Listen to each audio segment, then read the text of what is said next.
इंसान की जान से बढ़कर दुनिया में कोई चीज नहीं होती, क्योंकि जो एक बार चला गया वो फिर वापस नहीं आता। और शायद यही बात अब भारत में लोगों को भी समझ आने लगी है, और यही वजह है कि भारत में लोग अब सेफ कार्स की वैल्यू समझने लगे हैं।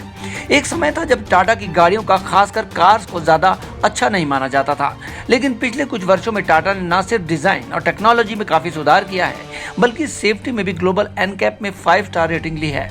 और इसकी शुरुआत की टाटा नेक्सॉन ने। टाटा नेक्सॉन देश की पहली 5 स्टार रेटिंग वाली गाड़ी थी, और तब से लेकर आज तक टाटा नेक्सॉन ने पीछे मुड़कर नहीं देखा है। मजे की बात तो यह है कि टाटा नेक्सॉन नवंबर 2022 में सेल्स के मामले में नंबर 2 पर रही है। हालांकि नंबर 1 पर मारुति सुजुकी की बलिनो ही है। लेकिन ध्यान देने वाली बात यह है कि नेक्सॉन कॉम्पैक्ट एसयूवी सेगमेंट की गाड़ी है, और ये पहली बार है कि एसयूवी सेगमेंट की गाड़ी नंबर 2 पर रही है।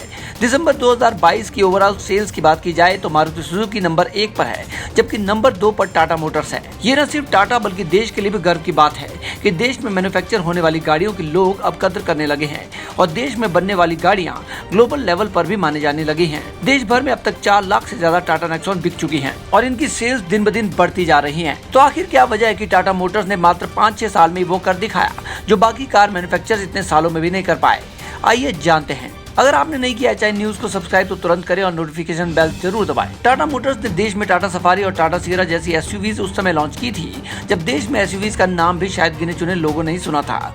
लेकिन टाटा क्योंकि वक्त से बहुत आगे था और एसयूवीज के लिए भारतीय मार्केट तैयार नहीं था, इसलिए टाटा मोटर्स पैसेंजर कार्स के सेगमेंट में ज्यादा चल नहीं पाया।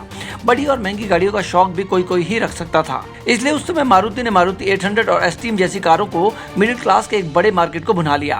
टाटा काफी समय तक कार मार्केट में स्ट्रगल करते रहा, लेकिन उसके हाथ निराशा ही लगी।